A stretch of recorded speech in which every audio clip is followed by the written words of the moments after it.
Hola, estamos en el Museo Chileno de Arte Precolombino para una visita guiada a la exposición Quiebres y Reparaciones. Quiebres y reparaciones, una exposición que intenta reflexionar sobre estas dos palabras en el pasado y en el presente de América. La exposición presenta cerca de 100 objetos de la colección del Museo Chileno de Arte Precolombino, con las que queremos mostrar cómo a lo largo del continente americano y a lo largo de su historia, los pueblos de este continente se relacionaron con sus objetos quebrados y se proyectaron al futuro a través de reparaciones. Además, contamos con la museografía del artista mapuche Bernardo Yarzún, quien junto con desarrollar la arquitectura del espacio de quiebres y reparaciones también nos regaló una obra de arte contemporáneo. Es una exposición que surge a partir de la experiencia que ha tenido el equipo de colecciones del museo, que vieron que dentro de la colección de este espacio había una cantidad importante de piezas quebradas, pero que habían sido reparadas en momentos previos a ser descubiertas por arqueólogos, por investigadores, y antes de haber ingresado al museo. Y eran piezas que en general no se habían mostrado a los públicos, fundamentalmente porque parecían piezas no eran realmente museables, no eran exhibibles porque justamente estaban quebradas. Otro elemento importante de la exposición es el hecho de que la museografía fue realizada por el artista mapuche Bernardo Yarzún, quien llenó dos salas completas de arcilla, de barro. Es muy interesante primero pensar dos salas completas de barro en el centro de la ciudad, que genera un ambiente muy particular y que al mismo tiempo devela el trabajo de Bernardo, ¿no? Hay un quehacer productivo, manual, analógico, ¿no? Que Bernardo reivindica y que incluso queda plasmada en la epidermis del muro, ¿no? El muro aparece con estos trazos que son finalmente las manos, el cuerpo de Bernardo junto con sus amigos finalmente quien desarrolló este trabajo y al mismo tiempo desarrolló esta cama de luz para que las piezas aparecieran casi flotando, ¿no es cierto?, en la sala. Y creemos que el aporte de Bernardo Yarzún fue central para pensar y reflexionar sobre el quiebre y la reparación en una dimensión contemporánea también, e incluso preguntándonos, ¿no?, sobre la imposibilidad de algunas reparaciones, sobre los quiebres irrevocables, en fin, nos invitó a una reflexión muy interesante también Bernardo.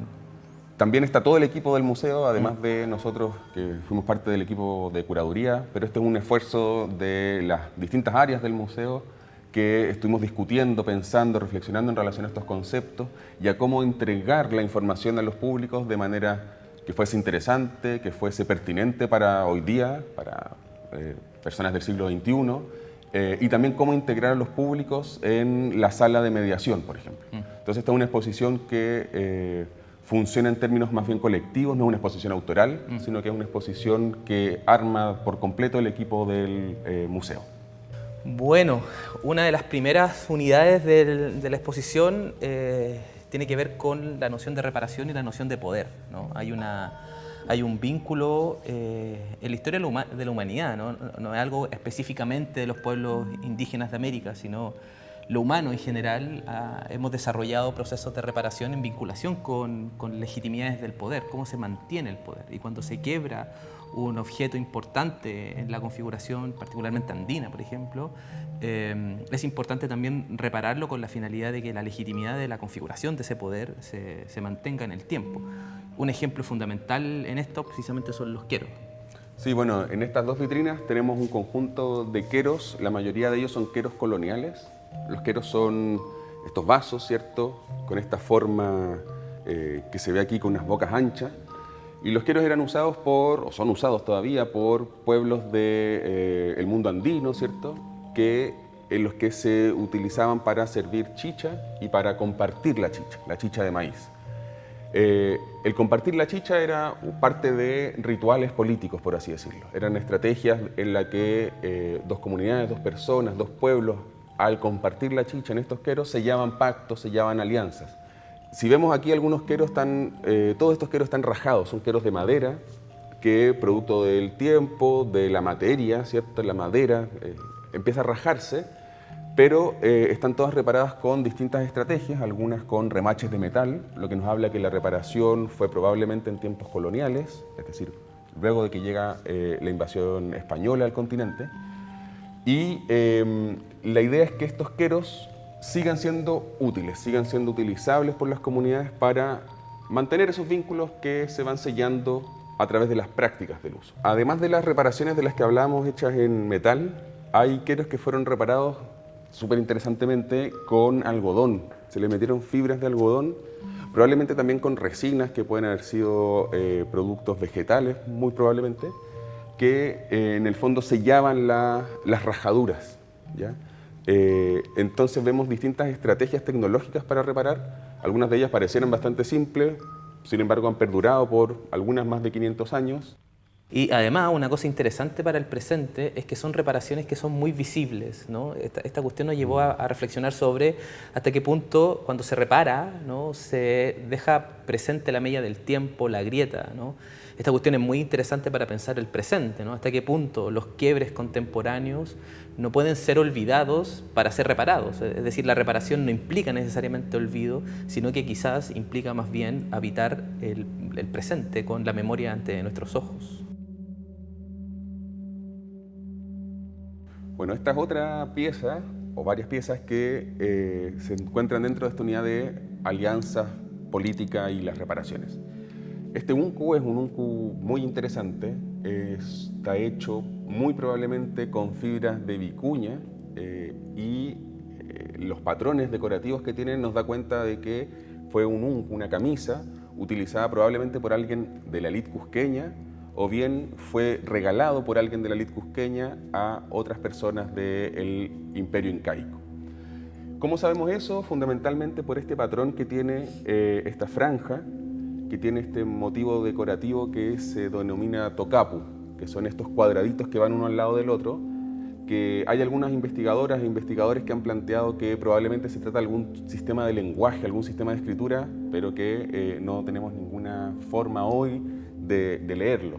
Sin embargo, sabemos que era elemento distintivo de las clases gobernantes del Imperio Inca. Y lo que resulta interesante de esta camisa es que acá, en el reborde, hay una reparación importante. Eso es raro porque en general estos uncu, la élite, la nobleza cusqueña, probablemente no necesitaba repararlo, simplemente tenía acceso a amplia cantidad de este tipo de textiles tan finos.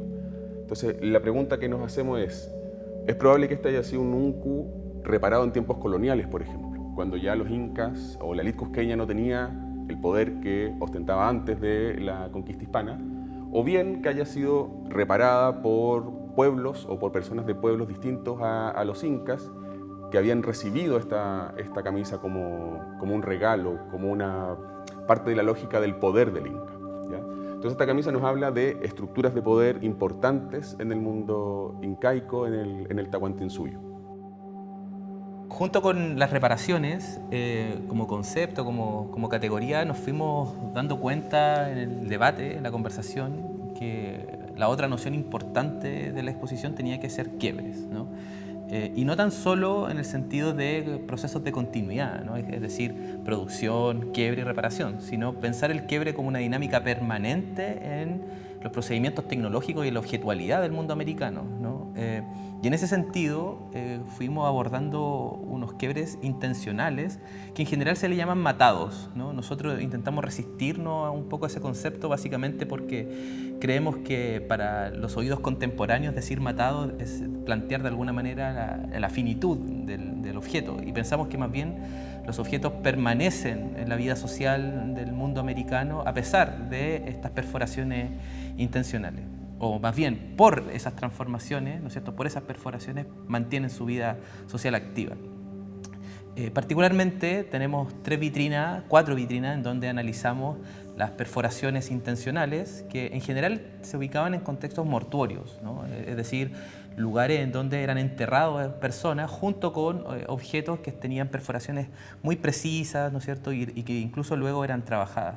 Particularmente una nos llama harto la atención, que es esta flauta o antara, esta que está acá atrás, que fue encontrada acá en Santiago de Chile, particularmente en lo que hoy día es la comuna de Quinta Normal, muy cerquita de una calle que se llama Carrascal, también muy cerca del río Mapocho, en donde un niño o niña de 12 años fue encontrado junto con esta flauta, ¿no? Esta flauta tiene las dos perforaciones que permiten su sonido, y una de esas perforaciones tiene a su vez una perforación que, comillas, lo silencia, ¿no? Es muy interesante por muchas razones, también porque está desarrollado con una piedra, con barbalita, ¿no es cierto?, que es del norte de Chile, y por lo tanto develaba también estos contactos culturales entre valle y valle, y al mismo tiempo permite pensar sobre la gestión de la muerte, la gestión del duelo, es decir, cuáles eran los procedimientos frente a un quiebre tan trágico como la muerte de alguien querido, alguien de una comunidad. Se desarrollaban estos gestos de perforación con la finalidad quizás de generar una metáfora sobre esa muerte y de alguna manera gestionar también el duelo.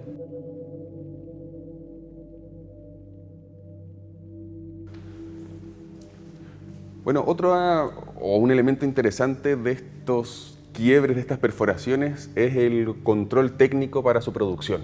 ¿Ya? Hacer una perforación, un orificio pequeño en una vasija de cerámica es complejo porque si lo haces con mucha fuerza se te quiebra la vasija completa, si lo haces con poca fuerza no se perfora. Hay un conocimiento técnico que da cuenta probablemente de ensayo y error, primero, y luego de un expertise. Y por lo tanto, esto nos hace pensar que lo que vemos en estas piezas es una especie de control o gestión del quiebre. De alguna manera, las comunidades que perforan y que generan estas heridas, ¿cierto?, en las piezas, de alguna forma están controlando un quiebre, ¿ya? Y eso nos parece interesante porque tiene que ver con formas de entender el quiebre, ya no como algo necesariamente ajeno o externo a los seres humanos, sino producido por los seres humanos con una búsqueda. Hay una búsqueda que nos obliga a quebrar algo, aunque no sea de una manera completa, pero sí a transformarla a partir de el desprender parte de ella. Bueno, aquí tenemos otra pieza, otra camisa, pero esta vez estamos en la unidad que nos habla de las reparaciones en la vida cotidiana. Estos son objetos que funcionaron en la vida cotidiana de las personas del mundo precolombino. No solo precolombino, tenemos algunas piezas mapuche, otras aymara, pero esta pieza en particular es un uncu, una camisa de la zona del norte de Chile que muestra una cantidad de reparaciones bien increíble. Es una pieza que pareciera estar completamente ajada, pero vamos viendo que hay una serie de reparaciones con técnicas distintas y con materiales distintos que nos hace pensar que esta camisa fue reparada en distintos momentos de su vida, ¿ya? Probablemente fue una camisa que fue heredada y que fue pasada de generación en generación y que sería una de las razones por las que está tan desgastada. Estas son reparaciones que permiten reflexionar sobre las continuidades de una pieza al interior de una estructura familiar, por ejemplo, vinculaciones en donde el cariño, por ejemplo, al interior de una pieza o con una pieza, con un objeto, también se reflejaban. Y al mismo tiempo cosas tan cotidianas como tener una camisa con la finalidad de sobrellevar la vida cotidiana, ¿no? Y es de alguna manera lo que aparece con fuerza también en las piezas que están al costado de estos cestos que vemos acá, porque devela una cuestión que Felipe recién se refería, que tenía que ver con este vínculo entre el peso, ¿no es cierto?, de un objeto probablemente y el desgaste, y en este caso la articulación entre una materialidad que es el cesto y el trigo, por ejemplo, ¿no? Ese contacto entre vidas no humanas, pensábamos nosotros, que van también generando una mella, ¿no es cierto?, en estas piezas, y luego una reparación con finalidades de usabilidad, ¿no? Sí, y hay algo que nos parecía interesante desde el principio de la concepción de esta exposición, y es la discusión en torno a lo no perfecto, ¿ya? Que es aquello no perfecto lo que nos da más luces respecto de la vida de las personas del pasado, pero también de hoy. En los muros, una de las intenciones de Bernardo era que no fuera perfecto, que no fuese liso, porque es en esas pequeñas grietas, en la imprecisión, es donde nosotros como seres humanos nos podemos conectar de manera más fácil con otros seres humanos que también vivieron mundos no perfectos.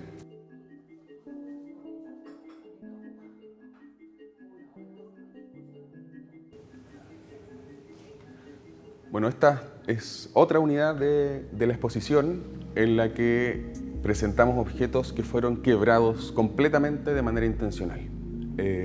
A diferencia de lo que hablábamos antes en relación a las perforaciones y esa gestión del quiebre, aquí lo que vemos es la intención de la ruptura total del objeto, en este caso de 3 piezas cerámicas, 2 de ellas que fueron encontradas en la zona de Santa Bárbara, en el Alto Río Loa, que fueron probablemente dejadas y rotas en ese espacio por grupos caravaneros, que antes de emprender el viaje a través del desierto, para conectarse, para intercambiar, para tener vínculos con otras comunidades, aparentemente rompieron de forma medio sacrificial algunas piezas, de forma de pedirle a los espíritus del paisaje, a los cerros tutelares, a la Pachamama, etc., un buen viaje, ¿ya? Y en algún sentido lo que vemos también es otro tipo de gestión del quiebre, y es adelantarse al potencial quiebre o al potencial drama de que por algún motivo el viaje no fuese exitoso, ¿ya? Entonces, de alguna forma, el quebrar estos objetos habría permitido a estas personas continuar un viaje de manera de buena forma y llegar a destino, ¿ya? Entonces esto nos habla de una experiencia concreta en el desierto y las necesidades que imprime ese paisaje en el desplazamiento humano. Una de las cosas interesantes también de esto es dónde se desarrollaba. Felipe ya decía, ¿no? Cerros tutelares, un desierto, una pampa, mucho viento, algún riachuelo. Se colocaba, habían unos muros no muy grandes, y en ese espacio probablemente con una cantidad de cientos de camélidos que dispuestos a cruzar precisamente esta pampa desértica en ese paisaje total, ¿no? Existía este quiebre y nos invita a imaginar otras cosas, ¿no? El sonido de ese quiebre, el momento ritual, que finalmente es un momento también de contrato, como decía Felipe, con vidas no humanas, ¿no? Hay una comprensión de la vida, del mundo, en donde no solamente los humanos habitamos esta existencia, ¿no? Sino que hay otras vidas no humanas cohabitando, y por lo tanto la necesidad de quebrar estas piezas implicaba también de algún modo un contrato, ¿no? Un gesto, ¿no es cierto?, a estas vidas no humanas, con la finalidad de precisamente que la empresa, que era desarrollar una caravana con cientos de camélidos, tuviera éxito.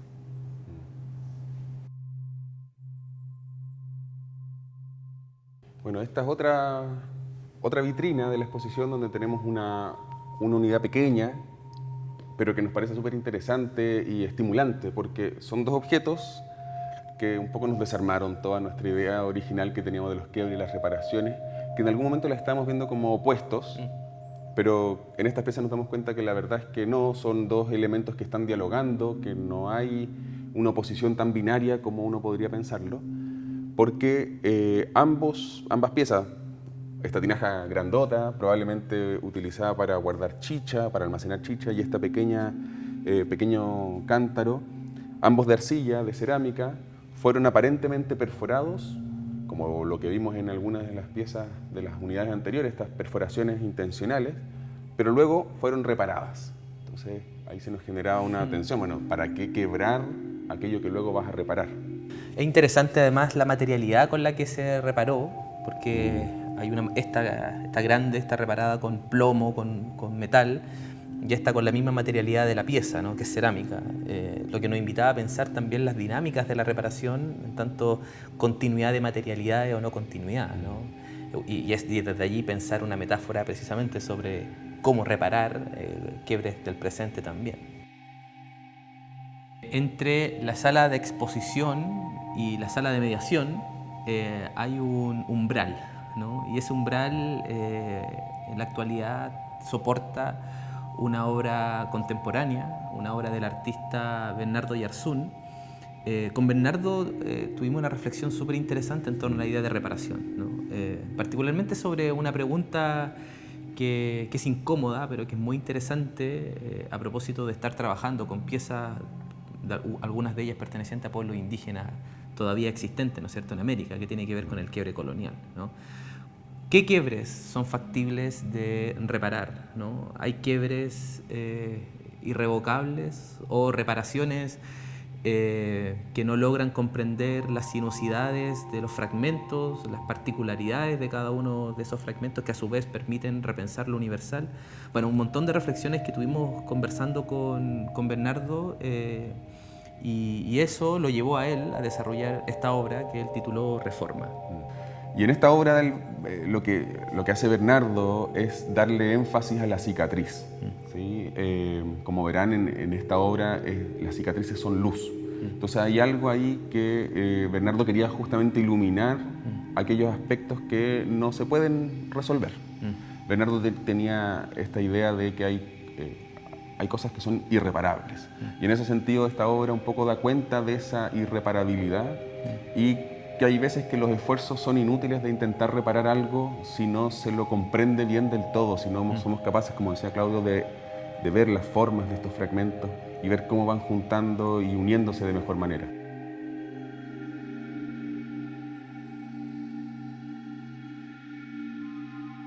Bueno, aquí estamos en la sala de mediación, en la que intentamos abrir un espacio para que los visitantes puedan expresarse y además hay un espacio para otras instituciones colaboradoras, personas que han apoyado esta exposición, con lo que queremos ampliar la discusión o la reflexión en relación a los quiebres y las reparaciones. ¿Ya? Le hemos puesto a esta vitrina Reconstruyendo Futuros, un poco un juego, ¿cierto?, en relación al tiempo, a esta imposibilidad de hablar de un principio y un fin, sino que estamos en un proceso de transformación constante. Y para eso tenemos esta vitrina en la que vamos a tener distintas instituciones que nos han facilitado algunos objetos, algunas piezas, obras de arte, con las que vamos a ampliar la discusión en relación al quiebre y la reparación.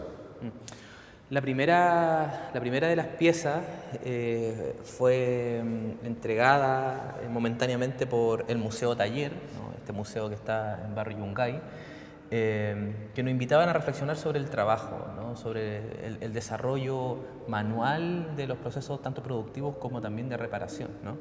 Y en el derrotero de la exposición vamos a trabajar con distintas instituciones, con el Museo Taller, con la artista Levi Marín, con la antropóloga Francisca Márquez y Margarita Reyes, con el Museo de la Memoria y los Derechos Humanos, el colectivo Ronda. Con Colectivo Ronda, en donde vamos a intentar conversar, abrir reflexiones en torno a las distintas dinámicas del concepto quiebre y reparación para nuestro presente, ¿no? Los quiebres institucionales, los quiebres históricos, los quiebres personales, los quiebres medioambientales, los esfuerzos por reparar cada una de estas dinámicas. En fin, hay un intento por pensar el presente en relación con estos dos conceptos. Sí, y en particular con esta vitrina que tenemos hoy, que es con algunas piezas del Museo Taller, es lindo que hay algunas piezas, algunas herramientas que sirvieron para reparar, para producir, pero que al mismo tiempo están intensamente reparadas. Lo que de nuevo nos habla de una relación, un vínculo entre las personas y sus objetos y sus herramientas que muchas veces hoy día ya no tenemos. De hecho, en algún momento durante el proceso de preparación de esta exposición, el equipo de comunicaciones salió a conversar con reparadores y reparadores del barrio y la verdad es que son oficios que hoy día están casi en extinción. Hay cada vez menos espacios donde uno pueda reparar su ropa, donde uno pueda reparar zapatos, porque tenemos un vínculo distinto con las cosas, ¿cierto? Mucho más desechable. Estos objetos del Museo Taller nos invitan a pensar otras formas de vinculación con los objetos. Y es algo que distintos colaboradores que van a estar con nosotros acá, como por ejemplo el colectivo Ronda, que está pensando cómo debiese ser una ropa reutilizable con materiales orgánicos, que no suponga lo que muchas veces implica la industria de la moda, que es la contaminación. Bueno, tenemos esos basurales de ropa en el norte, en Chile. Entonces ampliar la discusión de los quiebres y las reparaciones.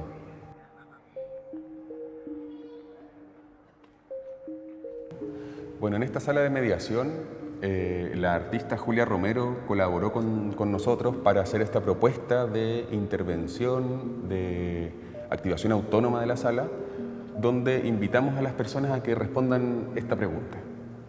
¿Qué historias cuenta una cicatriz? Es una pregunta que parece sencilla, pero que a la luz de las respuestas que ha dado la gente aparece una serie de reflexiones súper interesantes que se escapan a lo que nosotros habíamos pensado, que da cuenta, ¿cierto?, de las múltiples capas que tiene la idea de la reparación, de los quiebres y, bueno, por cierto, el concepto de cicatriz.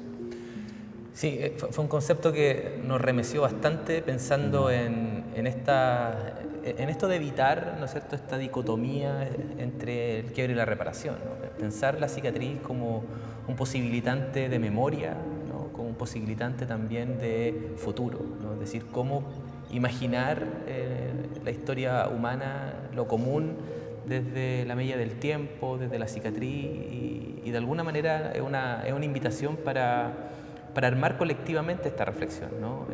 La idea de esta activación autónoma es que al final de la exposición esto se rearme casi como cadáver exquisito, ¿no es cierto?, para imaginar colectivamente la respuesta a esta pregunta y realmente la pregunta más de fondo, que tiene que ver cómo hacemos para seguir viviendo juntos. Sí, lo lindo de esta especie de instalación colectiva hecha a partir de fragmentos de cerámica, de tela, de cartón, es que las respuestas van desde lo más concreto, ¿cierto?, de cicatrices efectivas. Hay unas representaciones que aluden al cáncer de mama, por ejemplo, hasta reflexiones mucho más políticas en relación a lo que está pasando hoy en el mundo. Algunas hacen alusión a los conflictos armados que estamos viendo, y por lo tanto es muy interesante pensar en cómo las personas que vienen a esta exposición han podido reflexionar y responder una pregunta que parece sencilla, pero que tiene una profundidad bien interesante y que a nosotros nos deja muy contentos porque da cuenta de que estamos abriendo ese espacio para la discusión. Hay una dinámica que nos parece importante, que estamos discutiendo también en curaduría, que es cómo imaginar procesos museográficos de piezas de tanta densidad temporal para pensar el presente. Y creo que allí el Museo Chileno de Arte Precolombino está haciendo un esfuerzo súper interesante de intentar situarse en los debates contemporáneos, sin por supuesto olvidar la hondura de la reflexión arqueológica, histórica, por supuesto, pero al mismo tiempo intentar ser un espacio para el debate cultural, ¿no? Y ahí hay algo súper relevante, ¿no? Sí, y yo diría no solo del presente, sino estamos proyectando al futuro. Entonces, ahí hay alguna que quizás suene paradójico para muchas personas, que el Museo Chileno de Arte Precolombino esté pensando el futuro. Bueno, creemos que es importante. De hecho, pensamos que es el rol de los museos entregar soluciones, abrir espacios para el debate, para la reflexión, donde nos pensemos a nosotros de hoy y a lo que seremos en el futuro. Y en ese sentido, los pueblos indígenas, los pueblos americanos pueden ser una oportunidad para repensar nuestra universalidad, para repensar la configuración de lo común para el siglo XXI, y en ese sentido no únicamente piezas de museo, ¿no?, sino también vidas que pueden ser un aporte fundamental en la reconfiguración de lo común para el siglo que se presenta difícil, y por lo tanto buscar soluciones en otros lugares puede ser una oportunidad increíble, no solamente para los pueblos indígenas, sino que para toda la humanidad.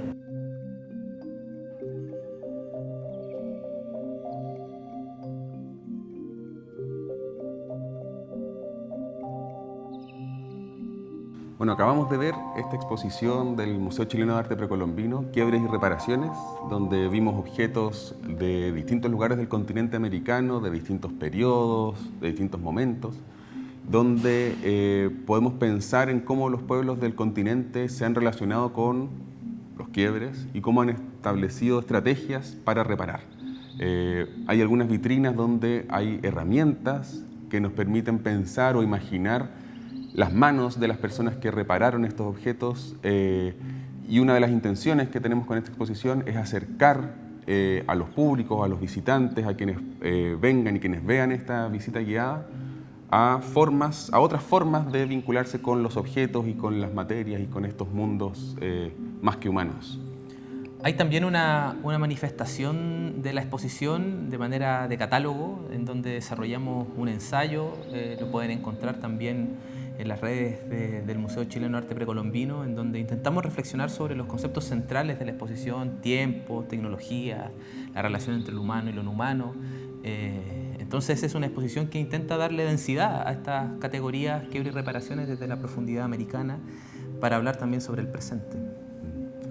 Bueno, muchas gracias por acompañarnos en esta visita guiada.